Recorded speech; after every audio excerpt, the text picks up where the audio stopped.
بسم الله الرحمن الرحيم الحمد لله رب العالمين والصلاة والسلام على سيد الأنبياء والمرسلين وعلى آله وصحبه أجمعين أما بعد وبالسند المتصل منا إلى الشيخ الإمام الهمام الحافظ الحجة أمير المؤمنين في الحديث أبي عبد الله محمد بن إسماعيل بن إبراهيم بن المغيرة بن بردزبة الجعفي اليماني البخاري رحمه الله تعالى أنه قال: باب تحريض النبي صلى الله عليه وسلم وفد عبد القيس على أن يحفظوا الإيمان والعلم ويخبروا من وراءهم. وقال مالك بن الحويرث: قال لنا النبي صلى الله عليه وسلم: ارجعوا إلى أهليكم فعلموهم. وبه قال حدثنا محمد بن بشار قال حدثنا غندر قال حدثنا شعبة عن أبي جمرة قال: كنت أترجم بين ابن عباس وبين الناس فقال: إن وفد عبد القيس أتوا النبي صلى الله عليه وسلم فقال: من الوفد أو من القوم؟ قالوا: ربيعة. قال: مرحبا بالقوم أو بالوفد غير خزايا ولا ندامة. قالوا: إنا نأتيك من شقة بعيدة وبيننا وبينك هذا الحي من كفار مضر ولا نستطيع أن نأتيك إلا في شهر حرام فمرنا بأمر نخبر به من وراءنا ندخل به الجنة. فأمرهم ب4 ونهاهم عن 4. أمرهم بالإيمان بالله وحده. قال: هل تدرون ما الإيمان بالله وحده؟ قالوا: الله ورسوله أعلم. قال: شهادة أن لا إله إلا الله وأن محمد رسول الله وإقام الصلاة وإيتاء الزكاة وصوم رمضان وتعطوا الخمس من المغنم. ونهاهم عن الدباء والحنتم والمزفة. قال شعبة: وربما قال النقير وربما قال المقير. قال: احفظوه وأخبروه من وراءكم. بسم الله الرحمن الرحيم الحمد لله رب العالمين والصلاة والسلام على سيد الأنبياء وأشرف المرسلين وعلى آله وصحبه أجمعين أما بعد. باب تحریض النبی صلی اللہ علیہ وسلم وفد عبد القیس على أن يحفظوا الإيمان والعلم ويخبروا من وراءهم. یہ باب ہے نبی اکرم صلی اللہ علیہ وسلم کے وفد عبد القیس کو ابھارنے کا، اس بات پر کہ وہ ایمان اور علم کی باتوں کو محفوظ کرے، یاد کرے اور اپنے پیچھے دوسرے لوگوں کو اس کی خبر دے۔ وفد عبد القیس والا قصہ تو آپ نے پیچھے پڑھ لیا ہے کتاب الایمان میں۔ کتاب الایمان میں باب اداء الخمس من الایمان آیا تھا۔ ادائے خمس بھی ایمان میں سے ہے، ایمان کا تقاضا ہے۔ اس میں یہ حدیث تفصیل کے ساتھ گزر گئی، وہیں پر تفصیلات اس کی عرض کر دی گئی تھی۔ اسی حدیث پاک کو امام بخاری نے اس جگہ دوبارہ پیش کیا ہے اور اس پر باب قائم کیا ہے تحریض النبی وفد عبد القیس، قبیلے عبد القیس کو اللہ کے نبی کا ابھارنا۔ اس بات پر ابھارنے سے مراد ترغیب دینا، تحریض بمانے ترغیب، ترغیب دینا اس بات کی کہ ایمان والی باتوں کو اور علم کی چیزوں کو محفوظ کریں، اور پھر اپنے بعد جو لوگ ہیں ان کو جا کر اس کی خبر پہنچائیں کہ بھئی ایمان اسے کہتے ہیں، اعمال یہ ہیں، یہ سب باتیں جو میں نے تم کو بتائی ہیں اس کو یاد بھی رکھو، پھر اس کے بعد اپنے بعد والوں کو اس کی خبر دو۔ یہ ہے باب۔ امام بخاری نے یہ باب قائم کیا ہے یہ بتانے کے لیے کہ علم کی حفاظت اس طرح ہوتی ہے کہ اس کی دعوت دی جائے، اس کی تبلیغ کی جائے اور اس سے پہلے اس کو یاد رکھنے کی کوشش کی جائے۔ دین اور علم کی باتوں کو یاد کرنا، پھر اس کے بعد دوسروں تک پہنچانا۔ جب یہ سلسلہ قائم و دائم رہے گا تو دین محفوظ رہے گا، علم محفوظ رہے گا۔ علم کی حفاظت کا سب سے بڑا ذریعہ یہی ہے۔ چونکہ یہ کتاب الایمان کتاب العلم ہے اور امام بخاری نے اوپر علم کی فضیلتوں کو بیان کیا اور پھر اس کے بعد رفع علم و ظہور جہل پر جو احادیث وارد ہوئی ہیں تنبیہاً ان کو سنایا کہ اگر علم یاد نہ رکھو گے، علم کا سلسلہ جاری نہ رکھو گے، نتیجہ یہ ہوگا کہ دنیا سے علم اٹھ جائے گا، جہالت پھیل جائے گی۔ اسی سلسلے میں یہ باب قائم کر رہے ہیں کہ علم کی حفاظت اس طرح ہوتی ہے کہ اس کو یاد کیا جائے اور پھر اس کی خبر دوسروں کو دی جائے۔ اسی لیے تعلیم اور تعلم دونوں سلسلے جاری رہنا ہے، ایک طرف پڑھنا ہے اور دوسری طرف پڑھانا ہے۔ اسی طرح یہ سلسلہ قیامت تک چلتا رہے گا، جیسے کہ اللہ کے نبی نے سکھایا صحابہ کو، تو صحابہ نے علم حاصل کر کے یہ روشنی پہنچائی اپنے بعد والے تابعین کو، تابعین نے علم حاصل کیا اور اس کو پہنچایا تبع تابعین کو۔ اسی طرح نسلاً بعد نسل طبقاً بعد طبقین یہ سلسلہ برابر چلا آ رہا ہے، یہاں تک کہ آج تک مدارس کا یہ نظام، تعلیم کا، تعلم کا نظام دنیا میں جاری ہے۔ اگر یہ سلسلہ نہ ہوتا تو ذرا سوچ کر دیکھو کیا آج مدرسے قائم ہوتے؟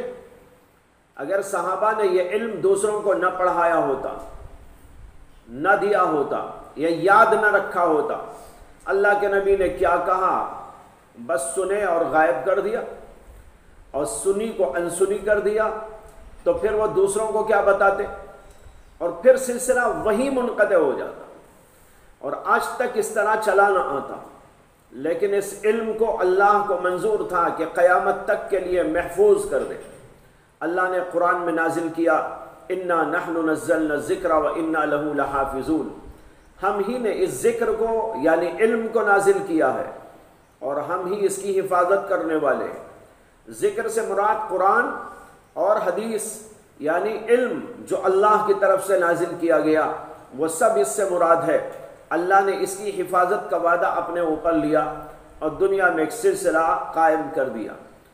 پہلے زمانے کے جو پیغمبر آئے تھے ان کے لوگوں نے ان کے علم کو کچھ محفوظ نہ رکھا، کس پیغمبر نے کیا کہا تھا، کیا تعلیم دی تھی۔ آج ہم معلوم کرنا چاہیں تو کوئی وسیلہ نہیں ہے، کوئی ذریعہ نہیں۔ جو اللہ نے کتابیں نازل کی تھی اس کی بھی حفاظت نہ کر سکے، نتیجہ یہ ہوا کہ اس کے اندر تحریفات ہو گئی، تبدیلیاں ہو گئی، عدل بدل ہو گیا، یہاں تک کہ اگر آج اللہ کا صحیح کلام اس میں ڈھونڈنا چاہیں تو بڑی مشکل پیش آئے گی کہ اصلی کلام اللہ کا کون ہے اور اس کے اندر نقلی کون ہے، اس کے اندر اضافے کیا کیے گئے ہیں، تبدیلیاں کیا کی گئی ہیں، اور اصلی کلام ان میں سے کون سا ہے یہ پہچان بھی نہیں سکتے، اس لیے کہ انہوں نے اس کی حفاظت نہیں۔ اسی امام بخاری باب قائم کر رہے ہیں کہ بھائی اللہ کے نبی کا علم محفوظ کرنا ہے، اور اللہ کے نبی نے خود اس کی تحریض کی ہے، اس کی ترغیب دی ہے، لوگوں کو اس کے اوپر ابھارا ہے۔ اور یاد کرنے کے بعد دوسرا کام ہے دوسروں کو پہنچانا۔ اگر آدمی نے یاد تو بہت کیا لیکن خود رکھ لیا، کسی اور کو نہیں بتایا، کسی اور کو نہیں پڑھایا، تو تب بھی یہ علم کا سلسلہ منقطع ہو جائے گا۔ اس لیے دو کام ہیں، ایک حفاظت علم کا اور ایک اشاعت علم کا۔ حفاظت علم اور اشاعت علم یہ دو کام ہیں، دونوں ضروری ہیں۔ ایک کام ہوا دوسرا نہ ہوا کام نہیں چلے گا، اور اگر دونوں کام نہیں ہوئے یہ تو اور زیادہ غلط ہو جائے گا۔ اس لیے دونوں کی ذمہ داری دی گئی کہ حفاظت علم بھی ہو، اشاعت علم بھی ہو۔ یہ ہے باب کا حاصل۔ اس کے بعد میں کہا وقال مالک ابن الحویرث قال لنا النبی صلی اللہ علیہ وسلم ارجعوا الى اہلیکم معلموہم۔ حضرت مالک ابن الحویرث صحابی رسول ہیں، اللہ کے نبی علیہ السلام کی خدمت میں آئے تھے، دوسرے علاقے کے رہنے والے تھے، آپ کی خدمت میں آئے اور تقریباً 20 دن تک قیام تھا، اور ان کے ساتھ ان کے اور بھی کچھ ساتھی تھے۔ کچھ رشتہ دار تھے، اللہ کے نبی علیہ السلام کی خدمت میں 20 دن گزارا، اور پھر اس کے بعد جب رخصت ہونے چاہے تو اللہ کے نبی صلی اللہ علیہ وسلم نے ان سے فرمایا کہ جو کچھ تم سیکھے ہوئے ہو یہاں سے جانے کے بعد اپنے لوگوں کو، اپنے گھر والوں کو اسے سکھاؤ، ارجعوا الی اہلکم، اپنے گھر والوں کی طرف لوٹو، وعلموہم، اور ان کو تعلیم دو۔ یہاں جو سیکھا 20 دنوں میں جو تعلیمات تم کو دی گئی اور تمہارے دل میں وہ باتیں اتاری گئی، وہ اپنے پاس رکھ لینے کے لیے نہیں ہے، بلکہ اپنے گھر والوں کو، خاندان والوں کو، متعلقین کو ان سے روشناس کراؤ، وعلموہم، اس کی تعلیم ان کو دو۔ یہ حدیث بخاری کے اندر کئی جگہ آئی ہے، اور یہاں امام بخاری نے تعلیقاً اس کو روایت کیا ہے۔ امام بخاری تعلیقاً جو روایات لاتے ہیں بعض اوقات وہ حدیث دوسری جگہ موجود ہوتی ہے، بعض جگہ اس کتاب میں نہیں ہوتی، دوسری کتاب میں موجود ہوتی ہے۔ یہ حدیث ایسی ہے کہ خود بخاری نے اس کو روایت کیا ہے۔ کتاب الادب کے اندر امام بخاری نے اس حدیث کو ذکر کیا اور یہ الفاظ بھی وہاں ذکر کیے، تفصیلی حدیث وہاں موجود ہے، اس کا ایک ٹکڑا یہاں نقل کر دیا کہ آپ نے کہا ارجعوا الی اہلیکم وعلموہم۔ اس سے بھی معلوم ہوا کہ علم سیکھ لینے کے بعد علم کے سکھانے کا سلسلہ جاری ہونا چاہیے۔ اس کے بعد وفد عبد القیس والی حدیث ہے جس کی تشریح اوپر آپ نے سن لی۔ حضرت ابو جمرہ کہتے ہیں کنت اترجم بین ابن عباس و بین الناس، ان کا ذکر پہلے بھی ہو چکا ہے۔ ابی جمرہ جو ہے بصرے میں ابن عباس رضی اللہ عنہ کی خدمت میں آئے تھے، وہ بصرے کے رہنے والے۔ ابن عباس نے ان کو اپنے پاس میں ترجمے کا کام کرنے کے لیے رکھ لیا تھا، اس لیے کہ بصرے کے لوگوں میں عربی زبان سب نہیں جانتے تھے، دوسری زبان فارسی وغیرہ بھی وہاں بولی جاتی تھی، اور لوگ جو آتے تھے تو ضرورت پڑتی تھی کہ ابن عباس کی بات ان لوگوں تک اور ان کی بات ابن عباس تک پہنچانے والا کوئی ترجمان ہو۔ ابو جمرہ ترجمانی کا کام کرتے تھے۔ وہ کہتے ہیں ان وفد عبد القیس، وفد عبد القیس اتوا النبی صلی اللہ علیہ وسلم، اللہ کے نبی علیہ السلام کی خدمت میں آیا۔ فقال من الوفد، یا یوں کہا من القوم، لوگوں نے کہا ربیہ، ربیہ قبیلہ ہے۔ آپ نے کہا مرحبا بالقوم، یا یوں کہا مرحبا بالوفد غیر خزایا ولا ندامہ۔ اوپر میں نے عرض کر دیا تھا کہ اوپر تو آیا وفد عبد القیس، یہاں کہہ رہے ربیہ۔ وفد عبد القیس آیا تھا یا قبیل ربیہ آیا تھا؟ بات یہ ہے کہ قبیل وفد القیس ایک بڑا قبیلہ ہے، اس کی کئی شاخیں ہیں، ان شاخوں میں سے ایک شاخ ربیہ ہے۔ ایک شاخ جو ہے ربیہ ہے، ایک مزر ہے۔ مزر اور ربیہ یہ دونوں بھائی تھے۔ عبد القیس دادا، اس دادا کے 7-8 بیٹے تھے، وہ سب بھائی بھائی، ان میں سے ایک ربیہ اور ایک مزر۔ ربیہ اور مزر یہ ہے تو بھائی بھائی، لیکن ان کی جو اولاد اور نسل ہوئی ہے ان کو قبیل ربیہ اور قبیل مزر کہتے ہیں، اور یہ دونوں کے دونوں چونکہ شاخیں ہیں وفد عبد القیس، قبیل عبد القیس کی، اس لیے دونوں کو قبیل عبد القیس بھی کہا جا سکتا ہے، اور الگ الگ کر دیں تو پھر ایک قبیلہ ربیہ ہے، ایک قبیلہ مزر ہے، ایک قبیلہ کچھ اور ہے۔ تو اس طرح یہ بات، اس لیے دونوں باتیں صحیح ہیں۔ اوپر تو کہا وفد عبد القیس آیا تھا، اس سے کہ عبد القیس کی ایک شاخ ہے، اور یہاں کہا قالو، انہوں نے کہا ربیہ، ہم ربیہ قبیلے کے ہیں۔ آپ نے کہا مرحبا ہو، مرحبا ہو، غیر خزایا ولا ندامہ، اس حالت میں کہ کوئی رسوائی نہیں اور کوئی شرمندگی نہیں، آپ تو ہم اپنے لوگوں کے اندر آئے ہیں. یہ مرحبا مرحبا کہنا کسی کو استقبال کرنے کے لیے استعمال کیا جاتا ہے. اللہ کے نبی علیہ السلام نے ان کا استقبال کیا. انہوں نے کہا اِنَّا نَأْتِيكَ مِن شُقَّةٍ بَعِيدَةٍ، ہم لوگ آپ کی خدمت میں آئے ہیں بہت دور دراز علاقے سے. شقہ کنارے کو کہتے ہیں، ایک دور کنارے سے ہم آپ کی خدمت میں آئے ہیں. وَبَيْنَنَا وَبَيْنَكَ هَذَا الْحَيِّ مِن كُفَّارِ مُزَرٍ. یہ قبیل ربیہ تو مسلمان ہو گیا تھا، لیکن قبیل ربیہ ابھی کفر ہی کی حالت میں تھا، وہ لوگ ایمان نہیں لائے تھے. ان لوگوں نے کہا کہ ہم بہت دور سے آپ کی خدمت میں آئے ہیں، ہمارے اور آپ کے درمیان کفار مزر کا یہ قبیلہ پڑتا ہے.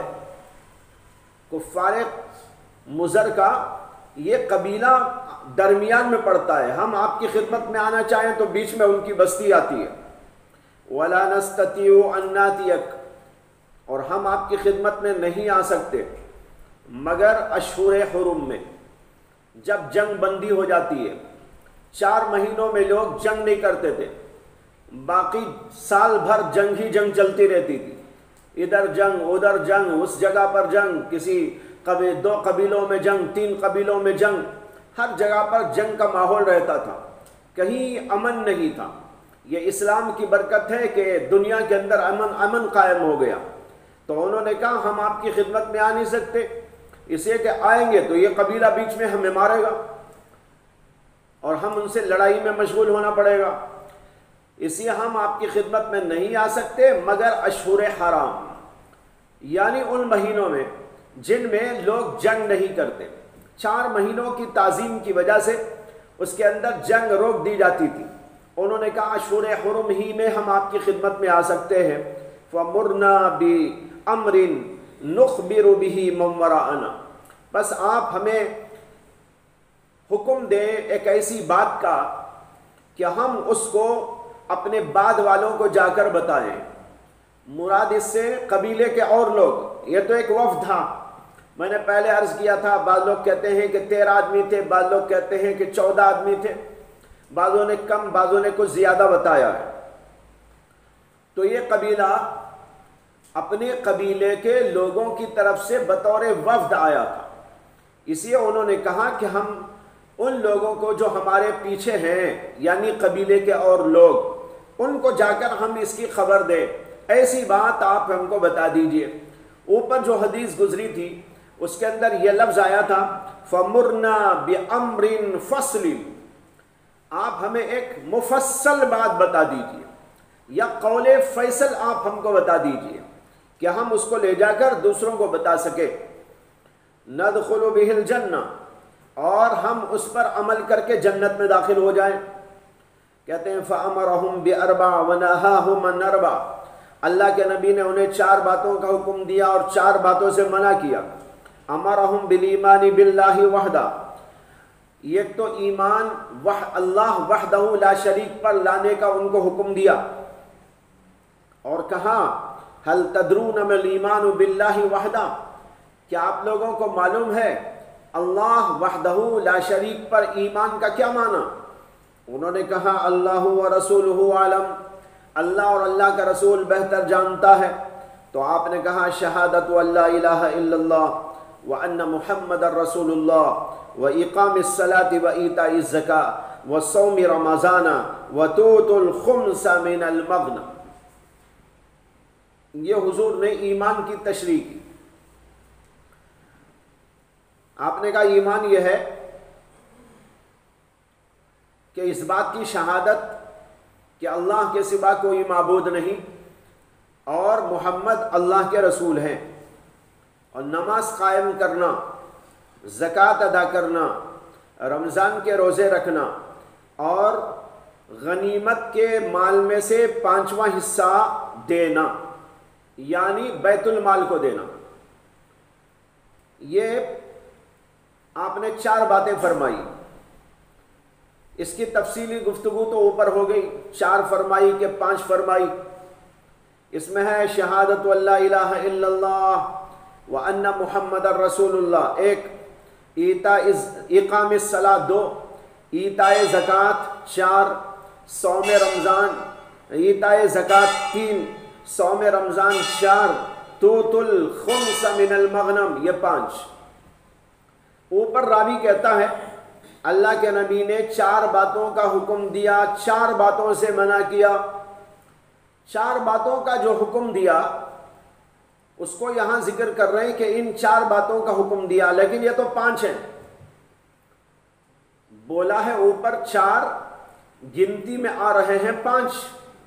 اس کا جواب تفصیلی دے دیا گیا تھا آپ کو، یاد ہے کسی کو؟ بتاؤ کسی کو یاد ہو تو کیا جواب ہے اس کا؟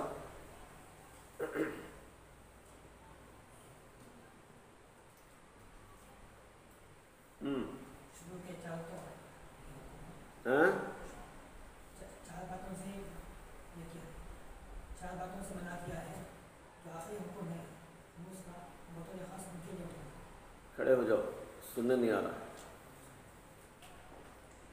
4 باتوں سے روکا ہے، لیکن جو آخر کا ہے خموش دینے کا وہ بطور خاص ان کے لیے ہوتا ہے۔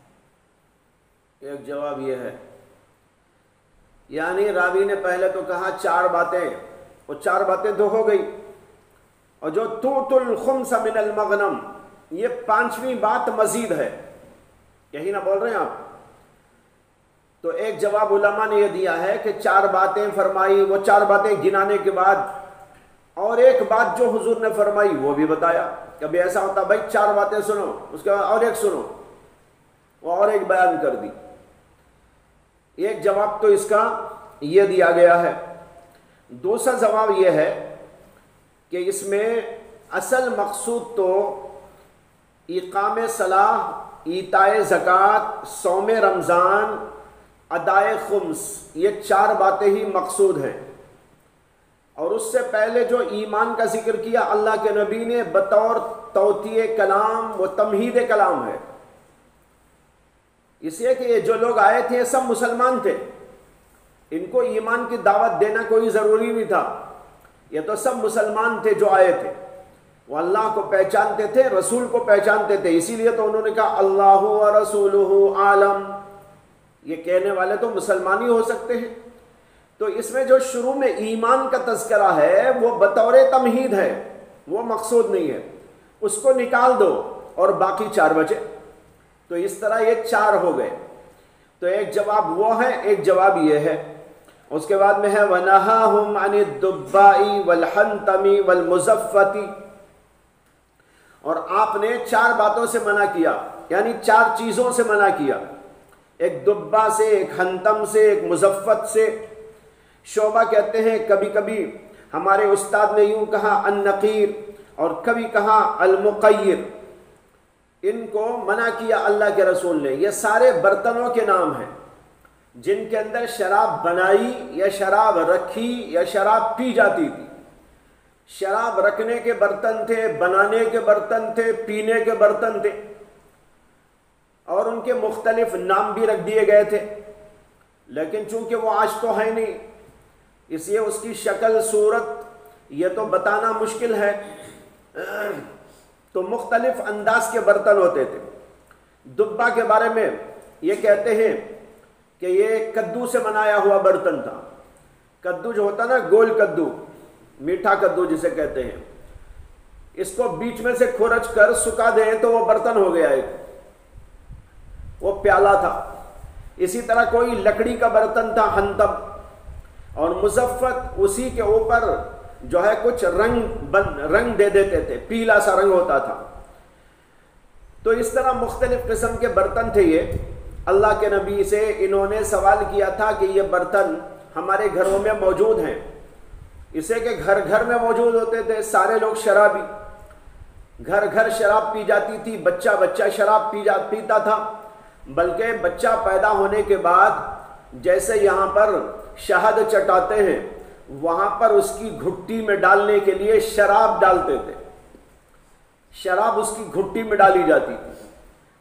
تو وہاں کا ماحول ایسا تھا۔ شراب کے حرام ہونے کے بعد وہ برتن تو گھر میں تھے، کیا کریں؟ سارے لوگ لا کے کہیں ڈالنے بھی شاید جگہ نہ ملے، ہزاروں ہزار برتن کہاں ڈالیں؟ تو گھروں کے اندر موجود تھے۔ اللہ کے نبی سے انہوں نے پوچھ لیا تھا کہ ان برتنوں کو کیا ہم استعمال کر سکتے ہیں؟ اللہ کے نبی نے ان کو منع کر دیا، کہا نہیں، اس سے احتیاط کرو، پرہیز کرو۔ علماء لکھتے ہیں کہ اگر برتن صاف ہو جائے، پاک ہو جائے، استعمال کرنا تو جائز ہے، لیکن اللہ کے نبی نے اس زمانے میں اس لیے ان کو منع کیا تھا کہ اسی کے قریب زمانے میں شراب کی حرمت نازل ہوئی تھی۔ اگر ان برتنوں کو استعمال کرنے کی اجازت دی جاتی تو ہو سکتا تھا کہ جو عادت پہلے سے پڑی ہوئی ہے اس کی وجہ سے ان کا ذہن ادھر منتقل ہوتا اور وہ ذریعہ بن جاتا دوبارہ شراب کی عادت کا، اس لیے منع کر دیا۔ لیکن جب یہ سلسلہ بند ہو گیا اور لوگوں سے یہ سلسلہ منقطع ہو گیا، لوگوں کے دلوں کے اندر شراب کی حرمت بلکہ شراب کی نفرت اور کدورت آ گئی، تو اس کے بعد اس بات کی اجازت ہے کہ ایسے برتن کو کوئی استعمال کرنا چاہے تو دھو دھانے کے بعد، صفائی ستھرائی کے بعد اس کو استعمال کر سکتا ہے۔ یہ ہونے کے بعد حدیث میں ہے، اور اسی لیے امام بخاری اس حدیث کو یہاں پر لائے کہ آپ نے کہا احفظوہ واخبروہ من وراءکم، وہاں پر آیا تھا احفظوہن واخبروہن، ہنہ کا لفظ تھا وہاں پر، ہنہ کا لفظ ہے تو ان امور کی طرف ضمیر جا رہی ہے، ہو کی ضمیر ہے تو تنہا ان کی طرف جا رہی ہے، یا اس کے مجموعے کی طرف جا رہی ہے۔ یہ مجموعہ جو ہے وہ اس کو یاد کرو اور پھر اس کو لے جا کر اپنے بعد والوں کو بتاؤ۔ یہ حدیث کا جملہ آخری امام بخاری کا مقصد ہے باب کو قائم کرنے سے کہ دیکھو اللہ کے نبی نے تعلیم دینے کے بعد ایمان کو اور پھر اعمال کو بتانے کے بعد یہ فرمایا کہ اس کو یاد کر لو، یاد رکھو اور بعد میں لے جا کر اپنے لوگوں کو اس کو سناؤ اور بتاؤ۔ جی باب الرحلة في المسألة النازلة. وبه قال حدثنا محمد بن مقاتل أبو الحسن قال أخبرنا عبد الله قال أخبرنا عمر بن سعيد بن أبي حسين قال حدثني عبد الله بن أبي مليكة عن عقبة بن الحارث أنه تزوج ابنة لأبي إيهاب بن عزيز فأتته امرأة فقالت إني قد أرضعت عقبة والتي تزوج بها فقال لها عقبة ما أعلم أنك أرضعتني ولا أخبرتني فركب إلى رسول الله صلى الله عليه وسلم بالمدينة فسأله فقال رسول الله صلى الله عليه وسلم كيف وقد قيل ففارقها عقبة ونكحت زوجا غيره. باب الرحلة في المسألة النازلة. باب الرحلة، رحلہ، رحلہ، رحلہ تین لفظ آتے ہیں۔ رحلہ کے معنی جانا، رحلت اسی سے ہے، منتقل ہونا، سفر کرنا، ایک جگہ سے دوسری جگہ جانا، یہ معنی ہے۔ رحلہ اس جگہ کو کہتے ہیں جہاں کے سفر کا ارادہ ہو، سفر کر کے آدمی جہاں جا رہا ہے اس کا نام ہے رحلہ۔ مثلا آپ یہاں دلی جانا چاہتے ہیں تو کہاں جائے گا کہ بھائی آپ کا ارادہ جو ہے وہ دہلی کا ہے، وہ آپ کا رحلہ ہے، یعنی مقصد رحلت ہے۔ اور ایک لفظ ہے رحلہ، اور رحلہ کے معنی آتے ہیں منتقل ہونے کا انداز، طریقہ۔ یہاں مراد ہے رحلہ زیر کے ساتھ، جو سفر کرنے اور منتقل ہونے کے معنی میں ہے۔ اسی سے موت آ جائے تو لوگ کہتے ہیں فلاں صاحب رحلت فرما گئے، بولتے نا فلاں صاحب رحلت فرما گئے، یعنی اس دنیا سے آخرت کی طرف کوچ کر گئے، یہ بھی رحلت ہے۔ اور ایک رحلت دنیا ہی میں ہوتی رہتی ہے، یہاں سے وہاں یہاں سے وہاں۔ امام بخاری باب قائم کر رہے ہیں کہ سفر کرنا فی المسألۃ النازلہ، پیش آمدہ مسئلے میں، نازلہ مانے جو پیش آیا ہے، کوئی نیا مسئلہ پیش آ گیا کسی آدمی کو، اس کا جواب اس کے پاس موجود نہیں ہے، اس کے دریافت کرنے کے واسطے سفر کر کے کسی عالم دین کی خدمت میں، کسی مدرسے میں یا کسی بڑی شخصیت کے پاس جن سے اس کا فیض حاصل ہو سکتا ہو جانا، اس کو کہتے ہیں باب الرحلۃ فی المسألۃ النازلہ۔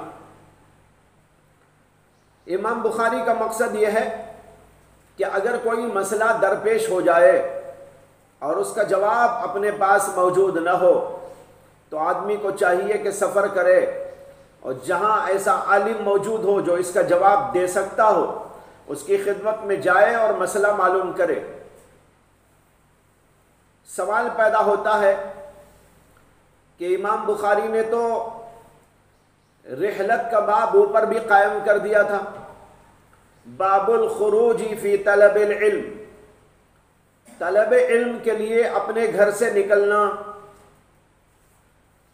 تو یہ باب تو قائم کر دیا تھا، اور اس سے پہلے سمندری سفر کا بھی باب قائم کر دیا تھا، باب ما جاء فی ذہاب موسیٰ فی البحر الی الخضر۔ یہ دونوں باب آپ کی نگاہوں سے گزر چکے ہیں، تو سمندری سفر کا مستقل باب، اور پھر مطلقاً خروج کا باب جو ایک جگہ سے دوسری جگہ جا کر علم حاصل کرنے کی فضیلت اور اہمیت بتانے کے لیے تھا، امام بخاری نے اوپر قائم کر دیا۔ تو اب یہاں پھر دوبارہ لانے کی کیا ضرورت تھی؟ باب الرحلۃ فی المسألۃ النازلہ۔ الفاظ چاہے الگ ہوں، مقصد تو وہی ہے، خروج بولیں، رحلہ بولیں، سفر بولیں، یا ارتحال بولیں یا انتقال بولیں، الفاظ کے بدلنے سے معنی تو مطلب تو نہیں بدلتا۔ تو امام بخاری الگ الگ الفاظ کیوں بول رہے ہیں؟ وہاں کہہ دیا خروج فی طلب العلم، اور یہاں ذرا سا انداز بدل دیا باب الرحلۃ فی المسألۃ النازلہ۔ جواب یہ ہے کہ نہیں، ایسی بات نہیں ہے۔ امام بخاری نے جو اوپر باب قائم کیا تھا باب الخروج فی طلب العلم، یہ ایک عام باب ہے، یعنی مطلق طلب علم کے لیے آدمی کو اپنے گھر سے نکل کر دوسرے علاقوں میں دوسرے بزرگوں کی خدمت میں جانے کا باب۔ یہ طلب علم اور طلب ادب کے لیے نکل جانے کا بیان ہے، جس کو کہتے ہیں طالب علمانہ زندگی کے لیے نکل جانا۔ لیکن یہاں باب یہ نہیں ہے، یہاں باب یہ ہے کہ ایک آدمی کو ایک مسئلہ پیش آ گیا ہے، مسئلہ پیش آنے پر عالم کے پاس جانا ہے سفر کر کے، اس لیے کہ قریب میں کوئی نہیں تھا ایسا، اس لیے وہ وہاں سے دوسری جگہ جا کر علم حاصل کرتا ہے، مسئلہ پوچھتا ہے۔ تو ایک خاص نوعیت کی بات ہو گئی ہے۔ اوپر جو تھا ایک عام باب تھا، طلب علم کے لیے نکل پڑنا، اسے کوئی مسئلہ پیش نہیں آیا تھا۔ وہاں تو یہ تھا کہ بھئی اس کے ذہن میں ہے کہ مجھے عالم بننا ہے، مجھے فاضل بننا ہے، اور مجھے علوم سے آراستہ پیراستہ ہونا ہے، اس لیے اپنے گھر بار کو چھوڑتا ہے اور مختلف علاقوں میں جا کر گشت کر کے علماء سے فیض حاصل کرتا ہے، عالم بنتا ہے۔ اس کی فضیلت اور اہمیت وہاں بتائی، لیکن یہاں بتانا یہ ہے کہ ایک آدمی کو ایک مسئلہ پیش آ جائے، اس کا جواب اسے معلوم نہ ہو، قریب میں کوئی عالم نہ ہو، وہ دوسری جگہ سفر کر کے جائے، یہ طلب علم ہی کی ایک شکل ہے، لیکن وہ عام شکل ہے یا خاص شکل ہے؟ وہ عام صورت ہے اور یہ خاص صورت ہے، مسئلہ دریافت کرنے کے واسطے جانا۔ لہذا تکرار کا اعتراض ختم ہو گیا۔ باب الرحلۃ فی المسألۃ النازلہ۔ اس کے بعد حدیث لائے جو حضرت عقبہ ابن الحارث صحابی سے ہے۔ عقبہ ابن الحارث صحابی مکے کے رہنے والے تھے، وہی روایت کرتے ہیں